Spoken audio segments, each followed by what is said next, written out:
Muy bien, vamos a ver. Aquí su amigo les va a hacer el favor de pasarles el audio porque no escuchan. Ahí está. Callo. Ahí. Va. Hoy vamos a ver el asiento extemporáneo, vamos a ver rectificación de área y subasta voluntaria. Son tres. Los tres son muy cortos. Para el caso del asiento extemporáneo, necesitan leer los artículos 2 y 70 de la ley de drenaje. 2 y 70 de la ley de drenaje.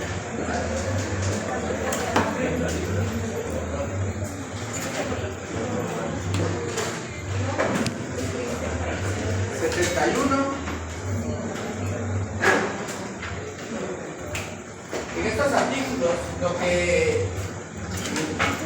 lo que establece en el artículo número 2 lo que establece cuál es el objetivo del RENAP. Al final el RENAP surge luego de que los conflictos que había en las municipalidades y eso, que cada vez que había votaciones le agarraba fuego a todo y se perdía esa información que antes tenían las municipalidades. Cuando surge el RENAP, ya surge como una institución autónoma que lo que se dedica es a llevar todo el registro civil de las personas.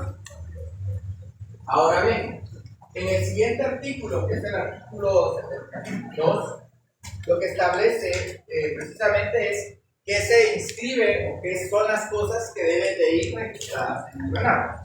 En el artículo 71, lo que establece es respecto a la inscripción de nacimiento, y el artículo 76 lo que establece respecto a las inscripciones extemporáneas. Todos esos son de la ley del RENAP. Eso quiere decir que en este caso nuestro fundamento sustantivo no está en el Código Civil, sino lo encontramos en la ley del RENAP.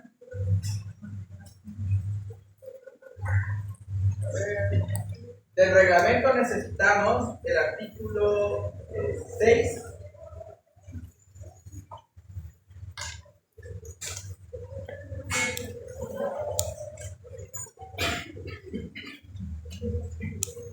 Y también en el artículo 6 lo que establece es el principio de inscripción, y lo que indica es determina la eficacia y el valor principal de las inscripciones en virtud de las certificaciones de las inscripciones de registro. El artículo 67 de la ley de RENAP lo que establece es respecto al registro civil de las personas. En el 74 lo que establece es respecto a que en los hospitales también van a haber lugares para poder hacer las inscripciones. Esto es más, creo que todos los públicos lo tienen, el IX creo que en la zona 6 también lo tienen, para que las personas cuando acaban de nacer no tengan, antes pasaba eso, ¿no? Nacían y pasaba mucho tiempo porque ir a la municipalidad a hacer la inscripción era a veces muy lejano. Pues ahora lo que hacen es poderlo tener ahí. ¿Cuál es el plazo para poder inscribir el nacimiento de una persona?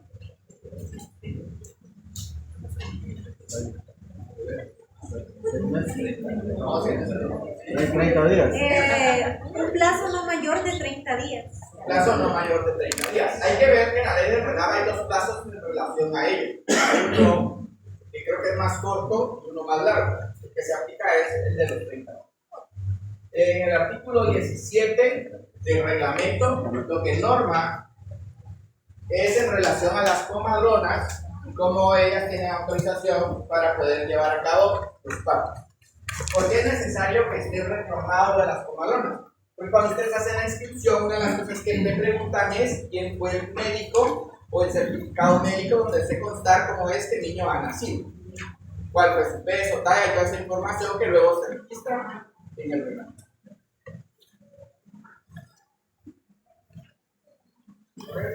Luego tenemos el 77 y el 78.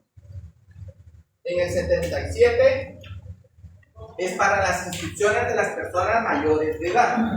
Es decir, una persona, por ejemplo, que fue niño de calle, llega adulto, sigue sin tener inscripción. Todo el mundo lo conoce porque está en la calle, porque saben que existe, pero no hay un registro como tal probablemente de él.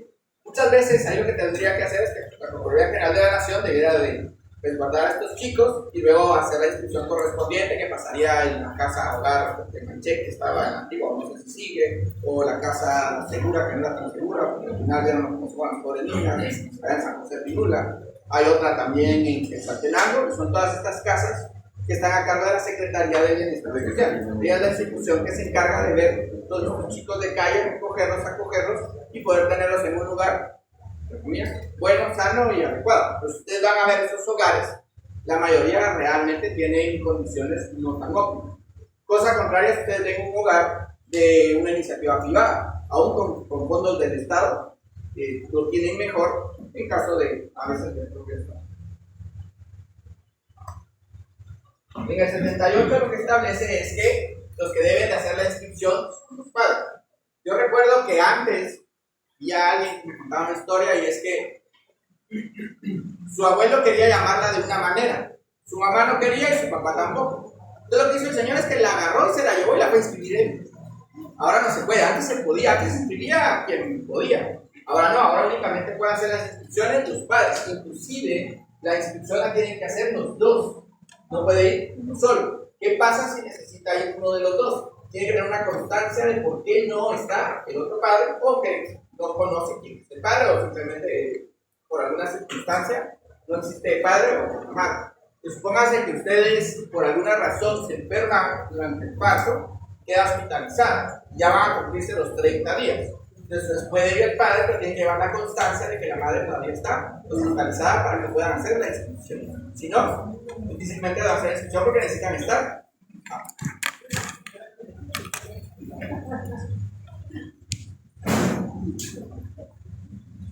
En el artículo 79 lo que establece es que nadie puede dejar de ser inscrito y el 80 es en relación a las resoluciones judiciales que establecen las inscripciones de sus resoluciones judiciales se efectuarán únicamente en caso de que éstas se encuentren ejecutoriadas. Los jueces dispondrán 15 días a partir de la fecha que quede ejecutoriada la resolución para trasladar la información al registro civil. Supóngase que si fuera una ausencia, por ejemplo, ¿quién declara la ausencia?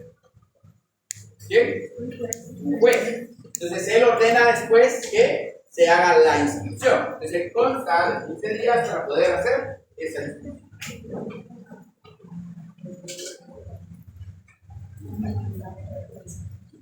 En el artículo 81 de la ley del RENAC, lo que se establece es sobre las rectificaciones o adiciones.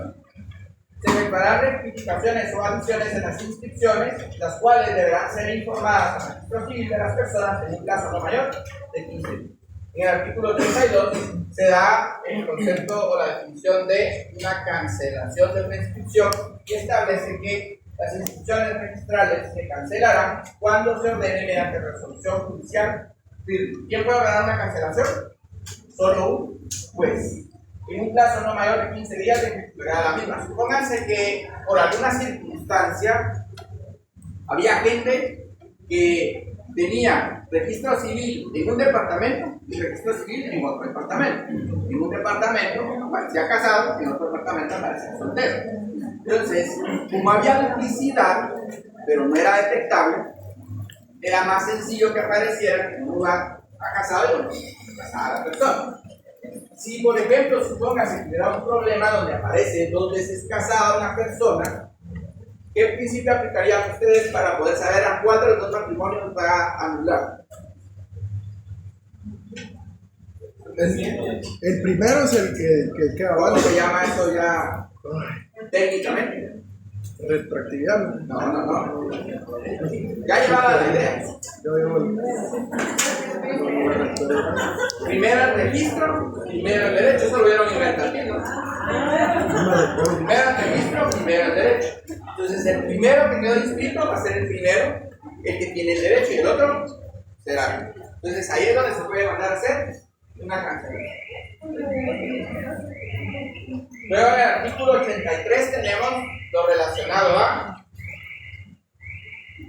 la extensión de las certificaciones, que es lo que todos hablamos. Una situación relativamente interesante de las certificaciones es que antes las certificaciones se daban en hojas que tenían sello de agua, que eran, por decirlo así, originales. Actualmente usted puede entrar a la página de RENAP, descargarlo e imprimirlo. Lo malo de eso es que no sirve para ningún trámite. Los trámites legales necesitan ustedes tener que hacer una auténtica de la firma que hace el registrador, y eso lo hacen en el RENAP.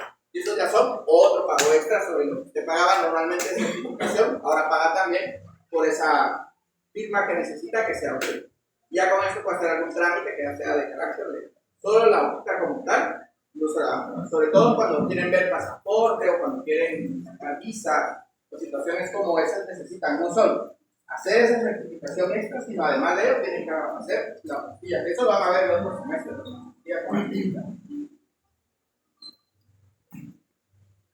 En el 84, lo que vamos a encontrar es el plazo de inscripción, que son los 30 días que les había presentado. En el artículo, ahora nos vamos al acuerdo del directorio 15-2020.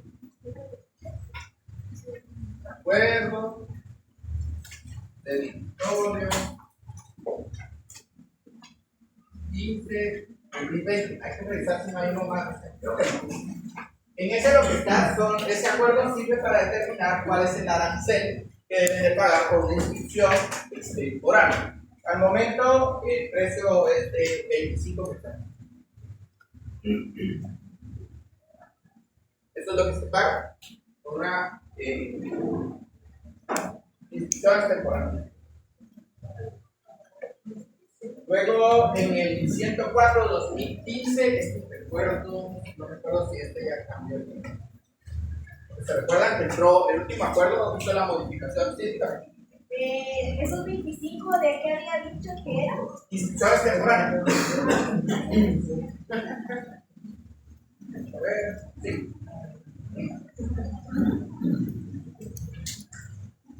Establece el artículo 25, caso de inscripción. Todas las inscripciones de hechos y actos relativos al Estado civil. ¿Qué cosas son del Estado civil? No solo es Estado soltero, eso no es del Estado civil. Son como 5 cosas que tienen que ver el Estado civil. Una de ellas es el nombre. Y el otro tiene que ver con el Estado soltero, Estado domicilio, muy bien. Ya. Establece que son 30 días de acaecido uno u otro, a excepción de las inscripciones de nacimiento que deberán efectuarse dentro de 60 días. Ahí está donde lo que les decía, que en el artículo 25 de este acuerdo es donde está el plazo de los 60 días. Y en el artículo 28 está lo que nos trae hoy a estar, que son rectificaciones diarias. Entonces establece, a solicitud de la persona, podrán modificar, rectificar o razonar instrucciones con los procesos judiciales y notariales regulados en la ley, así como los procedimientos administrativos autorizados por el RENAP. Ojo, pues con este artículo. Antes de que ustedes, yo recuerdo que había alguien me preguntó el semestre anterior respecto a un trámite que quería hacer. Quería saber si lo tenía que hacer con notario o sin notario. Lo que recomiendan es que cuando ustedes vayan a hacer algún trámite ante el RENAP, que primero llamen y pregunten si ellos lo pueden hacer, trámite administrativo, o necesitan un notario, trámite notarial, o necesitan una orden judicial, trámite judicial. Pero el primero que tienen que escasear es si es trámite administrativo, porque hay muchos trámites que se hacen dentro del RENAP y que no necesariamente van a necesitar un notario, para que no vayan ustedes a perder el tiempo. En el artículo 29 está otra vez lo de la cancelación. Y en el artículo 30 está invariabilidad de la primera inscripción. Esto es importante. Resulta que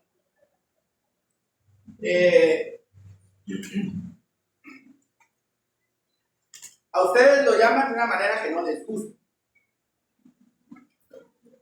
De acuerdo a lo que establece este artículo, ese nombre, aunque no les guste, es invariable, a menos que se haga trámite de cambio de nombre. Por eso es que existe ese trámite, para corregir esa invariabilidad. Pero aún así, queda esa conexión de cómo se llamaba antes en el registro de ustedes. Porque ¿qué genera un cambio de nombre? ¿Una nueva certificación o una anotación? anotación. Entonces lo que quiere decir es que cuando ustedes tienen su hojita acá, están todos sus datos, en la parte de atrás aparece una razón y donde aparece la razón, ahí es donde está anotado, y ustedes se llamaban por el nombre tal, que actualmente se llama tal. Entonces cuando ya imprimen, aparece con su nombre nuevo, pero aparece la razón de que eso se debe a un cambio de nombre. Ustedes lo pudieron ver en el expediente que les compartieron, ¿cierto? Pues como no cargan, no vamos. Es una anotación.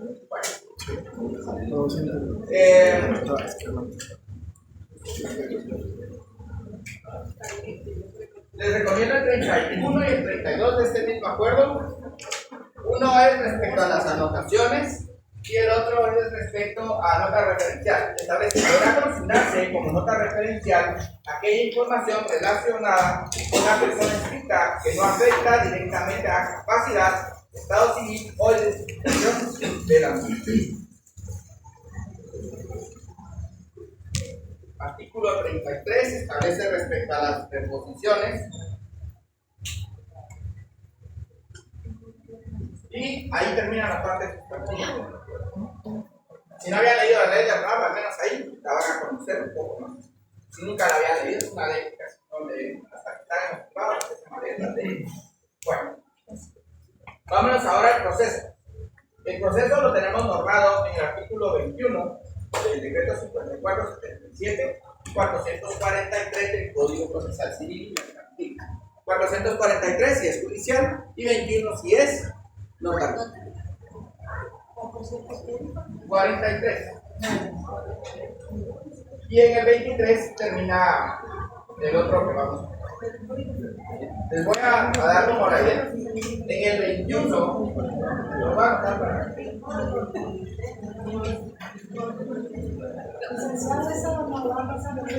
¿Cuánto?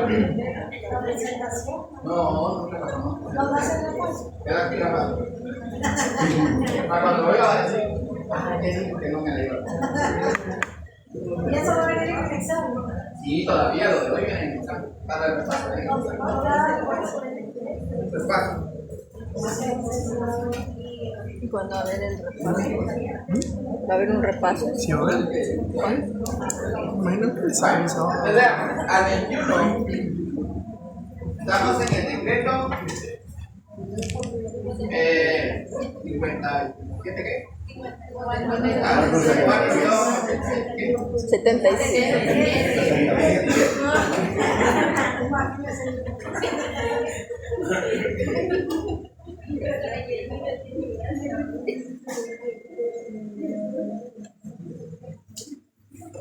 En el artículo número 21 le van a anotar asiento extemporáneo. Ese es el fundamento legal de asiento extemporáneo.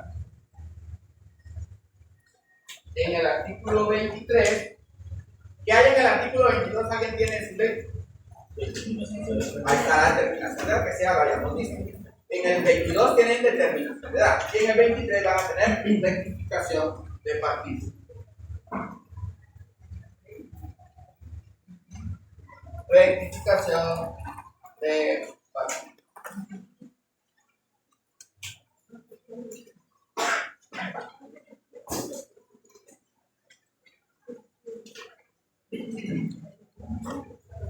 A ver, ¿cuándo se da un asiento extemporáneo? Cuando no hay un asiento previo. Solo en ese caso hay asiento extemporáneo. ¿Qué es lo que ustedes van a necesitar para saber que no hay un asiento previo? Una negativa de Renado donde establezca que no hay un asiento. Si no hay un asiento, supóngase que es un proceso sucesorio. Y resulta que el señor no inscribió a sus hijos. Y todos sus hijos puede usted llevar el proceso primero de filiación y paternidad para determinar que son sus hijos y luego de eso dice, bueno, yo tengo un problema, ninguno está registrado. Entonces, ¿qué va a hacer? Hacer el trámite primero de asiento extemporáneo. Ya que hace el trámite de asiento extemporáneo, puede continuar con el esfuerzo.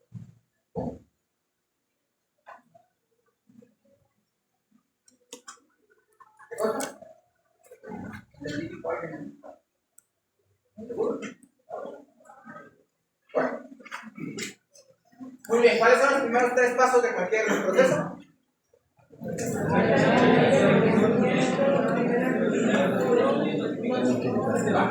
A este solo agreguen entonces para tener el tercer temporal. Luego de que ustedes ya tienen los primeros 3 pasos, lo que sigue es que tienen que elaborar un acta notarial de declaración testimonial. Aquí sí necesitan testigos para que hagan constar que realmente estas personas sí dicen ser quienes son y que no hay un asiento de ellos. Luego de ello, ya que tenemos el acta notarial, damos audiencia a la Procuraduría General de la Nación. Casi siempre cuando ya le damos audiencia a la Procuraduría General de la Nación estamos a un paso de resolver. Audiencia a la Procuraduría General de la Nación, resolución, y luego de ello se hace una certificación y se manda a registrar en el Registro Nacional de las Personas. Acta notarial de declaración testimonial. Ya que terminamos con el registro correspondiente, lo mandamos al Archivo General del Estado.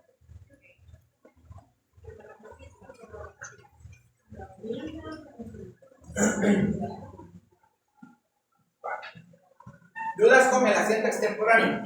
¿Cuándo lo van a hacer? Ahora vamos con la rectificación de un asiento.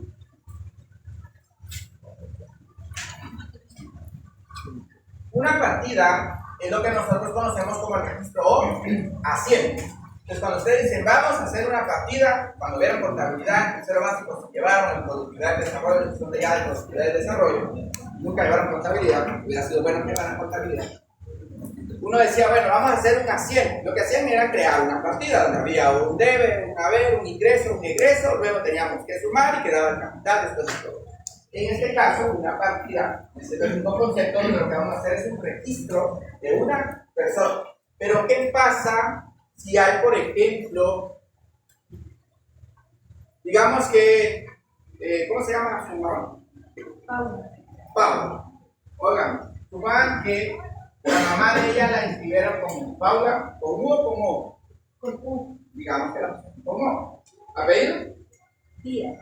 Díaz con Z con S. Con Z. Digamos que la pusieron con Díaz. ¿Es la misma persona? No. ¿En qué le afecta a ella esto? Ella no tiene mamá. Porque ella no es su mamá. ¿O sí es su mamá? Va, entonces ahí hay un error que hizo el registro. Entonces, ¿qué hacen ahí? Solicitar una rectificación. Ahí es donde entra esto. Ustedes lo que hacen es solicitar que rectifiquen el asiento, pero no lo van a hacer 20 años después. Entonces, por lo general, porque aquí no podemos hacer un cambio de nombre. Porque el cambio de nombre únicamente para quién va a ser. Para ella. Pero ¿será que con eso modifico quién es su mamá? No. Si por ejemplo hacemos una identificación de persona o de tercero, ¿para qué sirve esto? ¿Para qué sirve? Para que cuando una persona, ¿qué? Ya lo deben de saber de memoria. Constante y públicamente utiliza su nombre, cuatro veces constante. Ahí es donde entra, pero eso sirve ¿para qué? Para que una persona que se conoce de muchas formas pueda ser identificada que también es ella. Podrían utilizarlo, pero al final siguen teniendo ese error en la partida de ella. Entonces, en ese caso, nosotros tendríamos que hacer una rectificación de partida. Entonces, cuando procede, solo procede cuando se encuentra un dato incorrecto en la partida. Sí. Licenciado, esto también aplica para cuando a veces ponen mal la fecha de... Bueno, se da porque yo he escuchado varios casos, por ejemplo, que antes se iba a registrar únicamente, por ejemplo, el padre, pero, bueno, pareciera broma, ¿verdad? Pero algunas anécdotas cuentan que, por ejemplo, el papá iba en estado de ebriedad y daba mal la fecha de nacimiento. ¿También aplica para estos casos? ¿Ustedes qué creen? Pero ahí hay un problema. ¿De quién fue el error? Por eso le preguntaba, porque... Ahí no es porque no es un error del RENAP. Esto entra cuando quien se equivoca es el RENAP. Y el que usted me está diciendo, ¿quién se equivocó? El papá. El papá. O sea que ahí sí no hay como de dónde. Mire, ahí que podríamos hacer el siguiente trámite. ¿Cuál era el otro? Estaba rectificación, instrucción temporal, rectificación, y luego podía hacer una ampliación. Pero en este caso no entra esto porque no es error. A ver, solo revisen si estos artículos ya se los mencioné. Artículo 76 de la ley de RENAP. Artículo 29 y 32 del reglamento del 104-2015. 29 y 32. Sí. Artículo 443 del Código Procesal Civil y Mercantil. ¿Sí? Vale. Y el 21 que dónde está. Otra vez. Vale. ¿Cuáles son los primeros tres pasos? Primera resolución, notificación y demás. Después, ¿qué les dije que había en el caso anterior? Acta notarial de declaración de testigos. Ahora, ¿quién se equivocó? El RENAP. ¿Y qué es lo que establece la Constitución? Que todos tenemos derecho de. ¿Derecho de? No, de petición, aparte.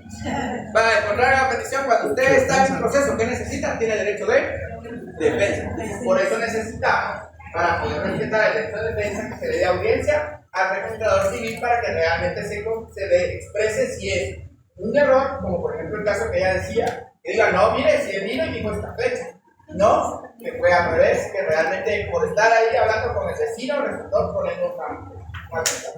Luego de ello, audiencia a la Procuraduría General de la Nación y después de eso, ¿qué viene?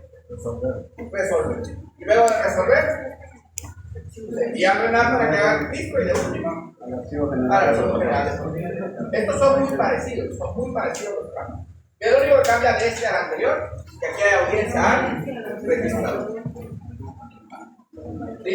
¿Alguien va a hablar? Ya les dije el artículo 33 del directorio del 104-2015, artículo 33.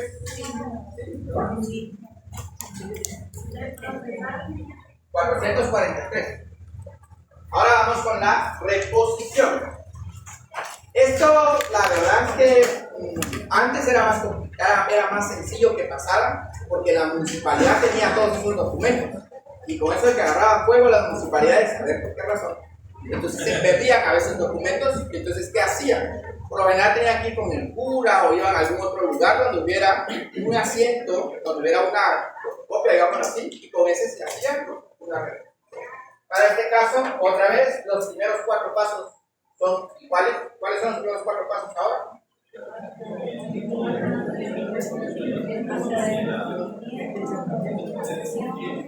Testigos, y luego de los testigos sería Procuraduría General de la Nación, y luego de ello